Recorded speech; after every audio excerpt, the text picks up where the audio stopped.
तो दोस्तों हमारी कंट्री एक बड़ी ही मातम के फेज से गुजर रही है। जी हाँ, मैं वही कोलकाता इंसिडेंट की बात कर रहा हूँ जिसमें एक मेडिकल स्टूडेंट ने अपनी जान गंवा दी एक दरिंदगी का शिकार बनकर। इस केस से रिलेटेड डिटेल्स जो भी पब्लिक पोर्टल में हैं उनको देख के तो यही समझ में आता है कि इससे गिरी हुई हरकत इंसान कभी नहीं कर सकता, और जिस वे में ये पूरा क्राइम कमिट हुआ है शायद वो इंसान नहीं, वो राक्षस ही है जो ऐसे काम कर सकता है। प्रोपोर्शनैलिटी एक क्राइम में कॉन्सेप्ट होता है कि जब भी कोई एक क्रिमिनल क्राइम कमिट करता है तो उसकी पनिशमेंट की जो प्रोपोर्शनैलिटी होती है वो उस क्राइम के अकॉर्डिंग होती है। लेकिन जिस तरीके से इस क्राइम को अंजाम दिया गया है शायद ये सजाएं उस चीज़ को जस्टिफाई नहीं कर पाएंगी। सबसे पहले तो मैं आपको केस का थोड़ा सा बैकग्राउंड दे देता हूँ, अभी तक जो डिटेल्स को लेके क्लैरिटी है पूरी। ये पूरा इंसिडेंट 9 अगस्त के अर्ली आवर से लेकर मॉर्निंग तक का है। जो विक्टिम है वो एक मेडिकल स्टूडेंट थी, उसने MBBS कंप्लीट किया अपना। She was a graduate. MBBS complete होने के बाद वो पोस्ट ग्रेजुएशन परसू कर रही थी कोलकाता के एक बहुत ही प्रोमिनेंट मेडिकल कॉलेज से, RG Kaur medical college. RG Kaur medical college एक बहुत ही रिनाउंड और पुराना मेडिकल कॉलेज है कोलकाता का, जो काफ़ी सालों पहले खुला था और आज तक काफ़ी एफिशिएंटली चलता आया है। तो ये जो पोस्ट ग्रेजुएशन परसू करने वाले स्टूडेंट्स होते हैं इनको उसी हॉस्पिटल में जिस मेडिकल कॉलेज से ये PG परसू कर रहे हैं वहीं पे इनको ट्रेनिंग भी करनी होती है, और उस ट्रेनिंग में इनकी शिफ्ट्स लगती हैं। वो उस हॉस्पिटल एडमिनिस्ट्रेशन से डिसाइड होता है कि उनको शिफ्ट कब करनी है। यहाँ पे सबसे फर्स्ट एलिगेशन जो हॉस्पिटल अथॉरिटीज़ पे रेस किया जाता है वो ये है कि पिछले 36 आवर से वो शिफ्ट्स कर रही थी लगातार। अब ये ट्रू है या फॉल्स है इसको लेके अभी तक कोई भी क्लैरिटी नहीं है। तो 9 तारीख की रात को वो उसी हॉस्पिटल के इमरजेंसी वार्ड में अपनी शिफ्ट पूरी कर रही थी। वो अपने कॉलीग्स के साथ काम कर रही थी, काफ़ी देर हो चुकी थी रात को काम करते करते। जब रात के 11 बजते हैं तो वो और उसके कलीग्स रेस्टिंग एरिया में रेस्ट करने की स्पेस ढूंढते हैं, लेकिन रेस्टिंग एरिया में लिमिटेड स्पेस होने की वजह से वो डिसाइड करती कि वो सेमिनार हॉल में जाके कुछ देर आराम करेगी। इस पॉइंट में मैं वीडियो में आप सभी को एक चीज़ क्लियर कर दूं कि ये जो भी फैक्ट्स मैं आपसे शेयर कर रहा हूँ ये उस पिटीशन से लिए गए हैं जो कोलकाता हाई कोर्ट में फाइल की गई है। अब इसकी वेरासिटी कितनी सही है गलत है ये विद टाइम क्लियर हो जाएगा, but as of now public domain में यही सारी डिटेल्स अवेलेबल हैं। रात के 11 बजे के अराउंड वो सेमिनार हॉल में एंटर करती है। उस टाइम तक सब कुछ नॉर्मल था, इवन रात के 3 बजे तक एज पर द रिकॉर्ड सब कुछ ओके था। लेकिन उस शांत पीरियड के बाद कुछ ऐसी सीरीज ऑफ इवेंट्स होती हैं। सुबह के 7 बजते हैं और पूरे हॉस्पिटल में हड़कंप मच जाता है। जब उस स्टूडेंट की बॉडी डिस्कवर होती है सुबह 7 बजे, वो एक बहुत ही बुरे स्टेट में होती है। विक्टिम की बॉडी इतनी ड्रेडफुल स्टेट में थी कि हर पार्ट बॉडी का हर पार्ट किसी न किसी इंजरी का शिकार हुआ था। ये पूरे इंसिडेंट के बाद जो शुरू होता है सिलसिला मिसमैनेजमेंट का और पूरे केस को दबाने का।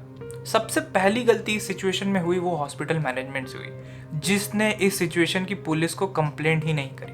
अब मैं आपको इसका एक लीगल बैकग्राउंड देता हूँ। इस पूरे इंसिडेंट में हॉस्पिटल मैनेजमेंट ने कंप्लेंट तो नहीं की विक्टिम की डेथ को लेकर। तो जब ये पुलिस के पास पूरा केस गया तो इनिशियली ये एक अननेचुरल डेथ की तरह डिस्कवर हुई। इवेंचुअली जब बॉडी डिस्कवर हुई, विक्टिम की कंडीशन देखी गई, उसके बाद इस केस की FIR हुई और प्रॉपर प्रोसीजर फॉलो हुए। ब्लंडर नंबर 2, विक्टिम के पेरेंट्स को ये इन्फॉर्म किया गया कि उसने सुसाइड कमिट कर लिया। पेरेंट्स को जब ऐसा पता चलता है कि उनकी लड़की ने सुसाइड कमिट कर लिया है और शी इज़ नो मोर, वो भागते दौड़ते उस जगह पे पहुंचते हैं। उनको 3 से 4 घंटे तक अपनी लड़की की बॉडी नहीं देखने दी जाती। जब ये न्यूज़ फैलना स्टार्ट होती है ये पूरा एक नेशन वाइड सेंसेशन बनता है। कंट्री वाइड प्रोटेस्ट तो स्टार्ट होते ही हैं, पर उस हॉस्पिटल में RG कौर मेडिकल कॉलेज में बहुत बड़े लेवल पे प्रोटेस्ट स्टार्ट होता है। डॉक्टर्स अपनी सेफ्टी एंड सिक्योरिटी को लेके बहुत सारे इश्यूज रेज करते हैं। अब मैं आपको ले चलता हूँ केस में जो सस्पेक्ट है संजय रॉय उसकी तरफ। ये वही व्यक्ति है जिसको एज पर CCTV फुटेज रात को 3 से 4 बजे के बीच में सेमिनार हॉल में एंटर करते हुए देखा गया। और संजय रॉय है कौन, मैं उसका भी आपको एक बैकग्राउंड दे देता हूँ। ये बेसिकली एक वॉलंटियर कोर का पार्ट है जो कि कोलकाता पुलिस अपॉइंट करती है टाइम टू टाइम। ऐसा भी कहा जाता है कि संजय रॉय जो है वो एक टाउट था जिसको पूरे हॉस्पिटल के डिफरेंट एरियाज की एक्सेस थी। उसको सारे डॉक्टर्स से लेकर वहाँ के जितने भी रेगुलर जो पेशेंट्स हैं वो काफ़ी अच्छी तरह जानते थे। संजय रॉय से रिलेटेड जो इन्फॉर्मेशन अभी पब्लिक पोर्टल में है, एज पर दैट वो अभी तक 4 मैरिजेस कर चुका है, जिनमें से उसकी जो स्टार्टिंग की 3 मैरिजेस थी उसमें जो वाइफ्स थी वो उसको डाइवोर्स देकर चली जाती हैं, ये कंप्लेंट करते हुए कि वो बहुत ही एक सेडिस्ट टाइप का व्यक्ति है और बहुत ही इनअप्रोप्रिएट हरकतें करता है अपनी वाइफ्स के साथ। 4th वाइफ से रिलेटेड ये इन्फॉर्मेशन है पब्लिक पोर्टल में कि वो कैंसर का शिकार हो गई थी और उन्हें अपनी जान गंवानी पड़ी। जब पुलिस ने उसकी पूरी सर्च करी, उसका फोन सर्च किया, तो कुछ ऐसी इनअप्रोप्रिएट चीजें भी मिली, कुछ ऐसी वीडियोस भी मिली जो काफी इंडिकेटिव है उसके बिहेवियर को लेके। और चूंकि पूरा सर्कमस्टेंशियल एविडेंस यही पॉइंट आउट कर रहा है कि उस वक्त CCTV फुटेज के अकॉर्डिंग कोई और उस जगह पे नहीं था अपार्ट फ्रॉम संजय रॉय जो उस सेमिनार हॉल में एंटर हुआ। कुछ पोस्टमार्टम फाइंडिंग्स भी अभी पब्लिक में आई हैं। विक्टिम की आईज में से ग्लास पार्टिकल्स मिले हैं ये इंडिकेट करते हैं कि जब विक्टिम के ऊपर अटैक हुआ होगा, अटैक की इंटेंसिटी इतनी हाई थी कि उस विक्टिम के जो स्पेक्स के ग्लासेस हैं वो उसकी आंखों में चले गए। साथ ही विक्टिम के हेड पे बहुत सीवियर इंजरी मार्क्स मिले हैं जो पॉइंट आउट करते हैं कि विक्टिम का हेड बहुत ही सीवियरली हिट हुआ था, मे बी शायद वॉल से या ग्राउंड से। और इसके अलावा पूरी बॉडी में जो सबसे सीवियर इंजरीज हुई हैं वो विक्टिम के प्राइवेट पार्ट्स में हुई हैं, जिसको पूरी तरीके से डिसोरिएंट करके रख दिया गया। जब इस इंसिडेंट की न्यूज़ कोलकाता के बाहर पूरी कंट्री में स्प्रेड हुई, country wide large scale protest, candle marches arrange किए गए इन सॉलिडारिटी विद द विक्टिम। लेकिन इस पूरे इंसिडेंट में भी पॉलिटिक्स की कमी थी, वो भी जल्द से जल्द शुरू हो गई। जब आरजी मेडिकल कोर कॉलेज के बाहर प्रोटेस्ट चल रहे थे, लोग बहुत ही ज़्यादा मात्रा में आए थे। पुलिस के ऊपर इतना ज़्यादा प्रेशर हो गया कि वो उस क्राउड को हैंडल नहीं कर पाई।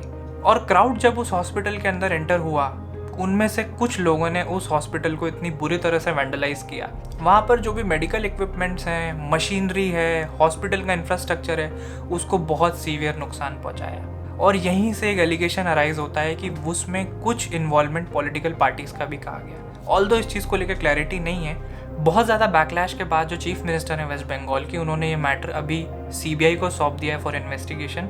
इस पूरे केस में बहुत ज़्यादा रूमर मॉन्गरिंग भी चल रही है, तो एज ऑफ नाउ कुछ भी अभी ट्रूली कहना गलत है, सिवाय उस सस्पेक्ट के इन्वॉल्वमेंट के, जिसको लेकर अथॉरिटीज़ को कोई डाउट नहीं है, इवन पूरी कंट्री में किसी को डाउट नहीं है। अब मैं वीडियो के उस पार्ट पे आ जाता हूँ जहाँ पे इस केस को लेकर इनिशियल इंप्रेशंस कंट्री में क्या हैं और मुझे क्या लगा इस पूरी सिचुएशन को देखते हुए।